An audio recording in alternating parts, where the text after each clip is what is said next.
আপনি কি একজন হিউম্যান রিসোর্স প্রফেশনাল অথবা হতে চান? তাহলে আজকের ভিডিও আপনার জন্যই। কারণ আজ আমি বলবো একজন সফল ও দক্ষ এইচআর পেশাদারের ২১টি অপরিহার্য গুণ সম্পর্কে, যা শুধু আপনাকে চাকরিতেই এগিয়ে রাখবে না, বরং প্রতিষ্ঠানের সাফল্যের মূল চালিকা শক্তি বানাবে। চলুন শুরু করি। এইচআর মানে শুধু নিয়োগ বা পেরল নয়, এটি হলো মানুষের সাথে কাজ করার শিল্প ও বিজ্ঞান।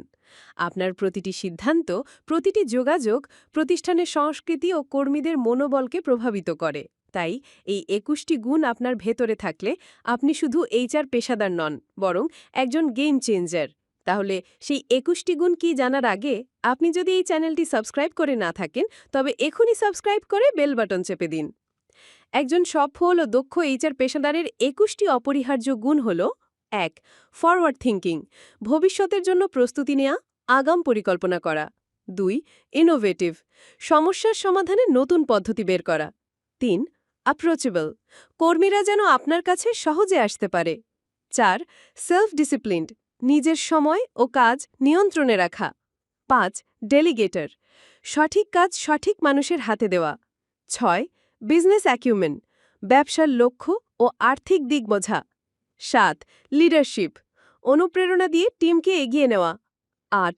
পিপল ওরিয়েন্টেড, মানুষের উন্নয়নকে অগ্রাধিকার দেওয়া। ৯. ইন্ডিভিজুয়াল ফোকাস, প্রতিটি কর্মীর ব্যক্তিগত প্রয়োজন বোঝা। ১০. টেক্স হ্যাভি, এইচআর সফটওয়্যার ও টেকনোলজি ব্যবহারে দক্ষতা। ১১. সেলস মাইন্ড, সুযোগ, প্রজেক্ট ও আইডিয়া বিক্রি করার দক্ষতা। ১২. ডেডিকেটেড, প্রতিষ্ঠানের সাফল্যে সম্পূর্ণ প্রতিশ্রুতিবদ্ধ। ১৩. ট্রাস্টওয়ার্দি, গোপনীয়তা রক্ষা ও বিশ্বাসযোগ্যতা। ১৪. এফিশিয়েন্ট এবং এক্সপার্ট, দক্ষভাবে ও বিশেষজ্ঞ হিসেবে কাজ সম্পন্ন করা। ১৫.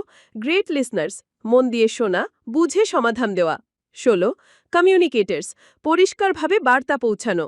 ১৭. প্রবলেম সলভার, জটিল পরিস্থিতিতে সমাধান বের করা। ১৮. ডেটা স্যাভি, ডেটা বিশ্লেষণ করে সিদ্ধান্ত নেওয়া। ১৯. স্ট্র্যাটেজিক থিঙ্কার, দীর্ঘমেয়াদী কৌশল তৈরি করা। ২০. এথিক্যাল, নীতিমালা ও নৈতিকতার প্রতি অনুগত থাকা। ২১. কেয়ারিং, কর্মীদের জন্য সত্যিকারের যত্নশীল হওয়া। এই গুণগুলো শুধু আপনাকে ভালো এইচআর বানাবে না, বরং প্রতিষ্ঠানের সংস্কৃতি, উৎপাদনশীলতা এবং কর্মীদের সন্তুষ্টি এক নতুন স্তরে নিয়ে যাবে। মনে রাখবেন, এইচআর হলো প্রতিষ্ঠানের হৃৎপিণ্ড, আর আপনি সেই হৃদয়ের স্পন্দন। আপনি যদি এইচআর পেশাদার হন, তাহলে বলুন তো, এই ২১টি গুণের মধ্যে কোনগুলো আপনার মধ্যে আছে আর কোনগুলো আপনি উন্নত করতে চান? কমেন্টে জানাতে ভুলবেন না। ভিডিওটি ভালো লাগলে লাইক, শেয়ার আর সাবস্ক্রাইব করুন। পরবর্তী ভিডিওতে আবার দেখা হবে। ততক্ষণ পর্যন্ত শিখুন, বেড়ে উঠুন আর অন্যকে অনুপ্রেরণা দিন।